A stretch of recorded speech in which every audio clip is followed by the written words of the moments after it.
시편 132편 11절에서 18절까지 말씀을 한 절씩 교독하고 마지막 18절은 함께 읽겠습니다.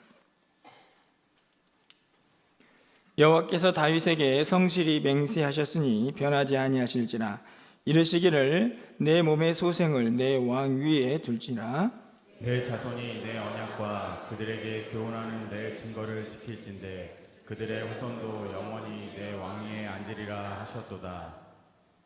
여호와께서 시온을 택하시고 자기 거처를 삼고자 하여 이르시기를 이는 내가 영원히 쉴 곳이라. 내가 여기 거주할 것은 이를 원하였음이로다. 내가 이 성의 식료품에 풍족히 복을 주고 떡으로 그 빈민을 만족하게 하리로다. 내가 그 제사장들에게 구원의 옷 입히리니 그 성도들은 즐거이 외치리로다. 내가 거기에서 다윗에게 뿔이 나게 할 것이라. 내가 내 기름 부음 받은 자를 위하여 등을 준비하였도다. 내가 그의 원수에게는 수치를 옷 입히고 그에게는 왕관이 빛나게 하리라 하셨도다. 아멘. 저희들이 이제 다음 주가 교회 설립 기념일로 이제 정하고 예배도 드리고 또 하나님께 감사하는 시간을 가지려고 하는데요. 그러면서 한 달 전체를 저희가 교회를 생각하는 시간으로 그렇게 삼고 있습니다. 특별히 지난 주일에 저희가 시편 132편을 통해서 다윗이 간절하게 하나님의 처소를 마련하고자 하는 그의 마음을 함께 살펴보았습니다. 그 마음이 단순히 어떤 예배의 처소만이 아니고 그의 모든 삶의 중심에 하나님을 두고자 하는 간절함이었다. 그런 열심이고 열정이었다라고 제가 말씀을 드렸는데요. 오늘 본문은 바로 이어서 그 다윗의 그 간절한 마음에 하나님께서 직접 말씀하시고 또 답변하시는 내용이 오늘 본문 11절 이하에 기록이 되어 있습니다. 오늘 말씀을 보면서 여기 이런저런 내용들도 여러분에게 이제 말씀을 이제 풀어 드리겠지만 저는 그냥 이 구조 자체가 참 은혜가 된다라는 생각이 좀 들었습니다. 무슨 말씀이냐 하면 앞에는 인간 다윗의 간절한 어떤 바람과 소망이 있다면 하나님은 그것을 외면하지 않으시고 즉각적으로 답변하시면서 그 다윗의 마음을 그대로 이 땅에서 이루어 주시는 그 하나님의 뜻이 오늘 11절 이하에 드러나 있기 때문이죠. 우리가 이 땅을 살아가면서 우리도 우리 마음속에 있는 간절한 소원들이 하나님께서 다 듣고 또 기억하셔서 이 땅에서 그대로 이루어지는 역사가 있기를 소망하면서 기대하는 마음으로 오늘 말씀을 함께 또 나누게 됩니다. 이미 다윗에게 약속하시고 그대로 이루어 주셨던 하나님의 그 은혜가 우리 가운데도 임하고 있음을 다시 한번 기억하시면서 오늘 말씀 속에서 하나님의 뜻과 은혜를 함께 살피는 그런 시간이 되었으면 좋겠다 생각이 듭니다. 가장 먼저 11절 말씀을 보면 하나님의 맹세로 시작을 하고 있습니다. 여호와께서 다윗에게 성실히 맹세하셨으니 변하지 아니하실지라. 이르시기를 내 몸의 소생을 내 왕위에 둘지라. 이렇게 되어 있는데 앞에 부분은 하나님께서 맹세하셨다는 것이고 뒤에는 그 맹세의 내용이 드러나 있는데요. 저는 이 11절 말씀을 보면서 또 한 번 은혜를 받는 것은 하나님이 인간 다윗이 무엇이기에 맹세를 하셨나 하는 생각을 갖게 되기 때문입니다. 여러분 그렇지 않습니까? 다윗이 하나님께 맹세를 했다 이런 표현은 연약한 인간이 하나님을 붙잡고 맹세하는 것이 되게 다 자연스럽고 당연해 보이는데 오늘 본문은 완전히 반대로 하나님께서 다윗에게 맹세를 하셨다. 여러분 하나님이 어떤 분이십니까? 우주 만물을 창조하시고 다스리시고 통치하시는 만왕의 왕이신데 그 하나님이 그냥 이 땅에 있는 한 인간인 다윗을 향해서 뭘 맹세하셨을까? 사실은 저는 이 표현 자체가 이미 우리에게 은혜다라는 생각을 하게 됩니다. 맹세가 필요 없는 분, 맹세를 하셔도 그 스스로 존재하시는 그 하나님, 그 하나님이 누구를 대상으로 맹세를 하겠습니까? 결국은 그 스스로를 향해서 맹세를 하는 건데, 그 위대한 맹세를 하나님이 왜 인간 다윗을 향해서 하고 있느냐 하는 것이죠. 그걸 생각해 보면 그 자체가 이미 은혜다라는 사실을 우리가 고백하지 않을 수 없습니다.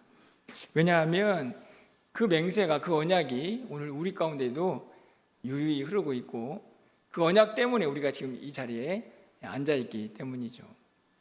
오늘 본문은 구체적으로 다윗의 후손들, 그 후손들이 계속 왕위를 이어갈 것이다 라는 약속이고 맹세이지만, 그것이 오늘 우리에게 어떤 의미로 다가오고 있는지를 조금 더 말씀을 통해서 살펴보도록 하겠습니다. 17절 말씀을 좀 가서 보시면, 내가 거기서 다윗에게 뿔이 나게 할 것이라. 내가 내 기름 부음 받은 자를 위하여 등을 준비하였도다. 이렇게 기록이 되어 있습니다. 다윗에게 뿔이 난다. 이 뿔은 어떤 힘과 권위를 상징하죠. 다윗에게서 뿔이 난다는 말은 그의 왕권을 그대로 드러내고 있는 표현인데, 그 뒤에 나오는 말씀을 보면 그를 위해서 등을 준비했다 이렇게 되어 있습니다. 여기서 기름 부음 받은 자는 1차적으로는 왕이고, 조금 더 신약 시대로 넘어오면 이 기름 부음 받은 자라는 이 히브리어는 메시아로 되어 있기 때문에 궁극적으로는 이 구절이, 또 오늘 본문의 말씀이 어디를 향해 가고 있는가를 우리가 충분히 생각해 볼 수 있는 그런 말씀입니다. 어떻든지 간에 하나님께서 등을 준비했다. 이 등불은 계속 켜져 있는 연속성을 의미하는데, 쉽게 말하면 다윗 그 왕에게 후손들도 계속해서 왕이 나오고 그 왕위가 계속 이어질 것이다 라는 약속의 말씀입니다. 18절 말씀을 보면, 내가 그의 원수에게는 수치를 옷 입히고 그에게는 왕관이 빛나게 하리라. 똑같은 말씀이죠. 계속해서 왕위가 반짝반짝 빛날 것이라는 것을 말씀을 합니다. 그런데 이것이 잘 지켜지기 위해서 한 가지 조건을 말씀을 하시는데요, 12절 말씀입니다. 12절 말씀을 보면, 내 자손이 내 언약과 그들에게 교훈하는 내 증거를 지킬진대. 쉽게 말하면 말씀에 순종하고 하나님을 떠나지 않는다면, 이런 표현이죠. 그들의 후손도 영원히 내 왕위에 앉으리라 이렇게 되어 있습니다. 쉽게 말하면 그 왕위가 계속 이어질 텐데 한 가지만 지켜달라, 말씀대로 하나님을 떠나지 말고 살아달라 하는 것입니다. 그런데 여기에서 이 말씀을 보면 이 말씀이 어떻게 이루어졌는가를 우리가 이스라엘 역사를 통해서 좀 알 수가 있죠. 여러분이 알다시피 다윗, 그 다음에 솔로몬, 그리고 나서 이스라엘은 남과 북으로 분열 왕국 시대가 열려집니다. 이 북쪽은 계속해서 왕조가 바뀌지만, 여러분이 알다시피 남유다는 계속해서 다윗의 혈통으로 왕위가 이어지죠. 하나님의 약속대로 다윗의 혈통에서 계속 왕위가 이어지는 것을 우리가 볼 수 있습니다. 그런데 12절 말씀을 보면 그것이 계속 이어지려면 조건이 하나 있었죠. 말씀대로 살아야 하는데, 하나님을 늘 가까이 해야 되는데, 여러분이 알다시피 남유다의 왕들도 결국 하나님을 다 떠나게 되죠. 그래서 어떤 결과를 초래합니까? 바벨론의 포로로 잡혀가면서 그 순간 다윗 왕조로 이어지는 이스라엘 역사가 사실은 단절되는 것 같은 느낌을 받습니다. 그런데 여러분, 그게 끝이냐? 그렇지 않죠. 하나님께서는 분명히 하나님의 그 성실하심과 변하지 않는 그 신실하심으로 다윗 왕에게 약속을 하지 않았습니까? 그의 왕위가 계속될 것이다. 그래서 말씀을 거부하고 말씀을 떠난 그의 왕조가 끝나고 있는 것처럼 보이지만, 여러분 신약 시대에 오면 바로 그 기름 부음 받은 자, 바로 메시아가 이 땅에 오게 되죠. 사실은 여러분들이 이스라엘 역사를 잘 보시면 이스라엘 백성들이 이 바벨론의 포로로 잡혀가지만 그 이후에 그들에게 전해지는 많은 선지서들의 말씀을 보면 거기에 뭐가 담겨지냐면 메시아를 기대하는 사상이 계속 등장을 하고 있는 것을 보게 됩니다. 이 말씀들을 통해서 보아도 하나님께서 다윗에게 약속하신 그 계속되는 왕위가 단절되는 것처럼 보이지만 궁극적으로는 그 다윗의 혈통인 메시아 예수 그리스도를 통해서 진짜 왕이 이 땅에 오시는 것을 우리가 보게 되고 그 약속이 성취되는 것을 확인하게 된다 하는 것이죠. 그런데 그렇다면 그 예수님의 그 이 땅에 오심과 하나님의 약속의 성취는 그럼 우리에게는 무슨 의미가 있습니까? 여러분 어떠신가요? 분명히 다윗의 그 혈통에 대한 약속, 그리고 메시아가 약속들이 이 땅에 오셨습니다. 그러면 그 예수님의 오심이 우리에게는 무슨 의미가 있습니까? 아주 엄청난 의미가 있죠. 왜냐하면 여러분이 지금 그 약속 때문에 이 자리에 앉아있기 때문입니다. 예수님께서 이 땅에 오셔서 어떤 약속을 하셨습니까? 예수님 믿는 자는 하나님의 자녀가 되는 권세가 주어지고, 그리고 그 백성에게는 하나님께서 영원한 하나님 나라를 기업으로 주시겠다 약속하셨습니다. 그리고 그 약속을 하나님은 성실하게 그리고 불변하시며 변하지 않는 그 맹세를, 그 언약을 계속 이어가시면서 우리와 함께 하신다 하는 것이죠.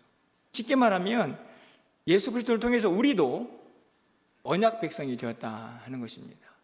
그러니 오늘 다윗과 그 후손들에게 주어진 그 하나님의 맹세, 그 언약이 우리가 전혀 무관한 것이 아니고 이 자리에 앉게 된 힘이고 하나님의 말씀의 성취다 하는 것을 우리가 알 수 있다 하는 것입니다.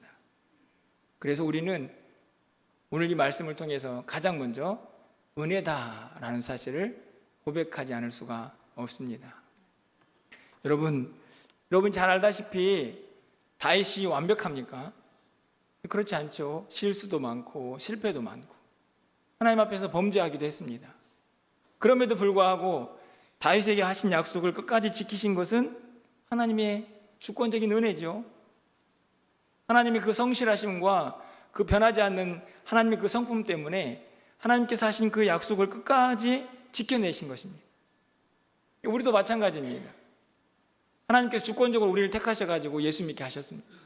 거기도 은혜인데 지금 우리의 모습을 보면 정말 은혜 받을 만한 자격이 있는가 생각해 보면 허점투성이, 게다가 하나님을 실망시키는 일들이 얼마나 많이 있습니까?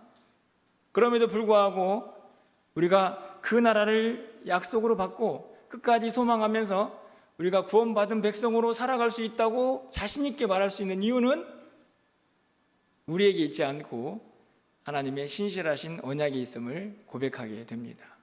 그래서 우리는 은혜라 고백하는 것이죠. 여러분 모두가 오늘 본문에서 가장 먼저 그 은혜를 깨달을 수 있기를 간절히 소망합니다.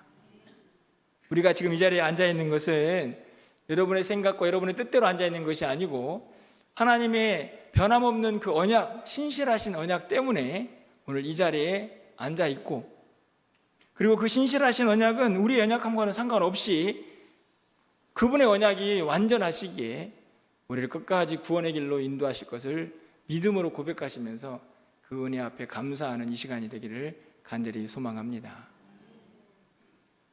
여러분, 하나님께서 이 다윗이라는 한 인물과 하신 약속, 그리고 그것이 우리 가운데 어떻게 이어지고 있는가를 살펴보았는데, 그것으로 끝나지 않고 오늘 본문에는 하나님께서 공간으로 하나님의 임재를 약속하시는 내용이 기록이 되어 있습니다. 바로 시온이죠. 13절 말씀을 가서 봅니다.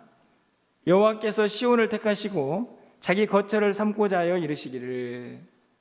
여기서 하나님의 주권이 작용을 합니다. 하나님께서 택하시고 하나님께서 그곳을 내 거처로 삼겠다라고 말씀을 하셨죠. 그러면 14절에 이렇게 말씀합니다. 이는 내가 영원히 쉴 곳이라 내가 여기 거주할 것은 이를 내가 원하였기 때문이다. 이 말은 다른 말이 아니고 내가 이곳에 머무르는 것을 내가 원했다. 내 뜻이다. 내가 기뻐한다. 그런데 이 말씀이 왜 약속의 성취입니까? 여러분이 지난 설교를 좀 기억하신다면 다윗이 그토록 원했던 게 뭔가요? 하나님의 처소를 제가 꼭 만들어 드리겠습니다. 그곳에서 꼭 임재하셔서 하나님 영광 받아 주십시오. 이게 이제 간절한 다윗의 소망이었는데 하나님께서 그것을 약속하십니다. 내가 그곳에 임하겠다. 여러분, 하나님께서 거주하신다는 것은 그냥 그곳에 잠깐 머무르겠다는 뜻이 아니고 그들과 함께 하시면서 그들을 인도하고 그들을 통치하시고 그들을 다스리시겠다는 하나님의 약속인 건데, 그곳에서 영원히 함께 하시겠다라고 약속을 하십니다. 성취의 언약이 성취이지요. 그 간절했던 다윗의 그 마음이 하나님의 약속으로 이루어지고 있는 것입니다. 여러분, 저는 이 말씀을 통해서 우리 멸류관교회 이 공간 안에도 하나님께서 내가 이곳에 머물겠다 약속하신다면 우리가 얼마나 행복할까. 물론 우리는 이미 믿음으로 그렇게 고백하고 있지만 그것이 더욱 선명하게 우리의 심령 가운데 새겨져서 하나님 앞에 나올 때마다 그 하나님의 위대하신 능력을 늘 경험할 수만 있다면 얼마나 복된 공동체가 될까 하는 생각을 해보게 됩니다. 바라기는 하나님께서 오늘 내가 이곳에 머물겠다라고 말씀하시는 것처럼 여러분의 심령에도 하나님이 임하시고 여러분의 가정에도 하나님이 임하시고 우리 멸관교회 이곳에도 하나님이 늘 함께 하셔서 우리를 인도하시기를 간절히 소망합니다. 하나님께서 약속을 하고 계십니다. 하나님께서 그곳에 머무르시면서 두 가지를 약속하고 계시는데요. 첫 번째로는 15절에 있습니다. 우리 15절 말씀은 함께 좀 읽어보도록 하겠습니다. 15절입니다. 내가 이 성의 식료품에 풍족히 복을 주고 떡으로 그 빈민을 만족하게 하리로나. 여기서 식료품은 먹거리들이죠. 어떻게 보면 육적인 필요를 채워주시겠다 하는 말씀입니다. 그 이유는 다른 데 있지 않고 하나님이 그곳에 계시기 때문에 그곳에 하나님의 복을 내려주시겠다 하는 말씀이죠. 그래서 하나님께서 주신 그 복을 통해서 그 모든 것들이 풍요로워지고 그래서 빈민들도 가난한 자들도 풍족함을 누리는 은혜를 하나님께서 약속하고 계십니다. 간절히 바라기는 하나님의 임재를 경험하시고 여러분의 육적인 필요도 채워지는 은혜가 있기를 간절히 소망합니다. 그런데 이 구절은 단순히 육적인 필요만은 아니라는 생각이 듭니다. 저는 이 말씀 속에는 영적인 필요도 하나님께서 채워주시겠다 하는 약속이 포함되어 있다고 생각을 합니다. 조금 지나친 적용일 수도 있겠지만 그것을 가능케 하는 것은 바로 그 이스라엘 백성들이 40년 동안 광야 생활을 하는 동안에 그들에게 주어진 만나에 대한 신학적인 해석 때문입니다. 여러분이 알다시피 이스라엘 백성들은 40년 동안 철저하게 하나님 주신 은혜로 살았죠. 그들이 만나를 먹어야만 하루를 살아갈 수 있는 힘을 얻었습니다. 그들의 육체의 필요를 하나님이 직접 채워주신 사건이죠. 그런데 그 만나에 대한 이야기를 모세가 신명기에서 신학적으로 잘 해석하고 있는 내용을 우리는 볼 수가 있습니다. 신명기 8장 3절 말씀을 가서 보시면 이렇게 기록되어 있습니다. 너를 낮추시며 너를 줄이게 하시며 또 너도 알지 못하며 내 조상들도 알지 못하던 만나를 내게 먹이신 것은 사람이 떡으로만 사는 것이 아니요 여호와의 입에서 나오는 모든 말씀으로 사는 줄을 내가 알게 하려 하심이니라. 이 구절을 보면 그들에게 매일매일 먹였던 그 만나가 결국 뭐라는 얘기입니까? 네가 그렇게 만나를 먹어서 육으로 힘을 얻고 살아갈 수 있는 것처럼 너에게는 영적으로 하나님의 떡, 생명의 말씀이 필요하다는 것을 가르쳐주기 위함이라고 분명히 해석을 하고 있는 것이죠. 그렇다면 오늘 15절도 얼마든지 그런 영적인 해석이 가능하지 않겠습니까? 하나님께서 시온에 거주하시면서 그 예루살렘 성전에 거주하시면서 이스라엘 백성들에게 육적인 필요도 충분하게 하나님께서 채워주시겠지만 단순히 육적인 그런 필요만이 아니고 영적으로도 하나님께서 생명의 떡인 말씀을 통해서 그들을 풍족하게 하실 것을 약속하고 계신다 하는 것입니다. 얼마나 여러분 가슴 벅찬 말씀입니까? 제가 늘 기도하는 것은 이 강단에서 정말 생명의 말씀이 선포되고 이 말씀이 우리의 영혼을 다시 새롭게 하는, 우리의 영혼을 충만케 하셔서 어떤 성도님들도 궁핍해지지 않는 영혼의 만족을 허락해달라는 기도를 항상 하게 되는데 그 약속을 지금 하고 계시지 않습니까? 간절히 바라기는 우리 멸관교회 이제 막 새롭게 신앙생활을 하시는 분들도 계시고 신앙생활을 오랫동안 하신 분도 계시는데 어떤 분이든 상관이 없습니다. 간절히 바라기는 말씀으로 여러분 생명의 양식을 삼으셔서 여러분의 영혼이 늘 충만하시기를 간절히 소망합니다. 육적인 필요도 반드시 채워져야 하겠지만 그 영혼이 채워지지 않으면 우리의 인생이 얼마나 궁핍하고 얼마나 초라해집니까? 간절히 바라기는 오늘 이 15절의 약속처럼 우리의 영과 육이 하나님 주신 은혜로 그 복으로 항상 차고 넘치는 은혜가 있기를 간절히 축원을 드립니다. 마지막으로 16절에서 또 다른 복을 약속하시는데요, 저는 이것은 예배의 회복이라 이렇게 생각이 듭니다. 16절 말씀을 함께 좀 읽어보겠습니다. 16절입니다. 내가 그 제사장들에게 구원을 옷 입히리니 그 성도들은 즐거이 외칠지로다. 참 감사한 것은 아까도 말씀드렸지만 오늘 이 11절부터 18절까지 있는 말씀은 하나님께서 그냥 일방적으로 하시는 말씀이 아니고 앞에 있는 다윗의 간절한 믿음의 소망들이 그대로 이루어지는 것을 우리가 발견하게 되는 것인데요, 오늘 16절을 우리가 읽었습니다. 근데 9절 말씀을 좀 가서 보시면 이런 기도가 있지 않습니까? 주의 제사장들은 의리를 옷 입고 주의 성도들은 즐거이 외칠지어다. 이거는 기도거든요. 하나님 이런 예배, 이런 우리 성전이 되게 해달라고 기도하고 있는데 그 기도가 오늘 16절 말씀을 보면 그대로 이루어지고 있습니다. 다만 차이가 있다면 16절에서는 제사장들이 입은 옷이 구원의 옷이고 9절에서는 의의 옷이다 이렇게 되어 있죠. 달라 보이지만 결국은 훨씬 더 16절이 결과적으로 이 백성들에게 꼭 필요한 즐거움이라는 생각이 듭니다. 여러분들, 제사장들이 뭐 하는 사람들입니까? 구약의 제사를 이끌어가는 사람들이죠. 그것을 우리의 삶에 적용해 보면 저는 예배라고 생각합니다. 그런데 제사장들이 뭐 하는 사람이냐면 그들이 옷을 입고 의복을 잘 갖춘 상태에서 이 백성들의 죄를 대신 하나님 앞에 아뢰면서 용서를 구하는 자들이죠. 그런데 지금 그들에게 구원의 옷이 있습니다. 그 말은 백성들의 죄를 용서하셔서 그들을 건지시겠다는 하나님의 약속이 그대로 그들에게 임하고 있는 것이죠. 그 성도들은 어땠을까요? 당연히 이어지는 말씀을 보면 즐거이 외치죠. 왜요? 구원받았으니까. 내 죄가 저 제사장들의 그 헌신과 섬김을 통해서 구원받았으니까 당연히 즐거워하겠죠. 그런데 여러분, 지금은 제사장이 없지 않습니까? 있을 필요도 없지 않습니까? 왜요? 예수님께서 하나님 앞에 나아갈 길을 훤히 열어놓으셔가지고 우리 모두가 다 예수님의 이름으로 하나님 앞에 나아가서 그분 앞에 예배할 수 있고 그분을 만날 수 있는 은혜가 주어져 있기 때문이죠. 그렇다면 우리에게는 어떤 감격이 있어야 할까요?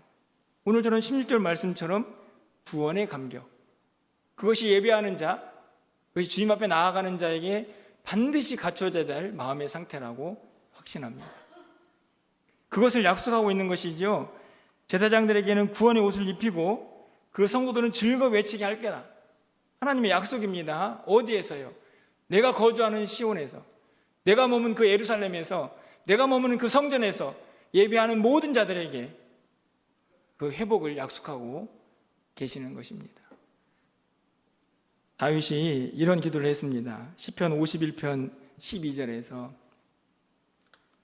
주의 구원의 즐거움을 내게 회복시켜 주시고, 다른 어떤 기쁨과 감격보다도 내가 구원받았다는 그 사실로 인해서 내 마음이 좀 벅차오를 수 있는 예배자 되게 하옵소서, 이런 기도거든요.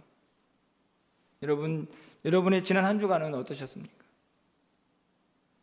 형통하셔서 늘 기쁨과 감사가 넘쳐나신 분도 분명히 있었겠지만 아마 세상살이를 힘들게 하시면서 야, 참 살기 어렵다라고 생각하시고 이 자리에 나오신 분도 계실 줄 압니다.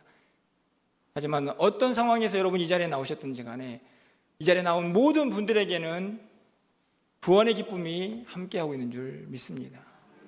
그것을 회복시켜달라고 다윗은 간절히 기도했고 하나님께서는 그들에게 약속하고 계시죠. 내가 반드시 그 구원의 즐거움을 너희들에게 회복시켜 주시겠다고 말씀하고 있는 것입니다.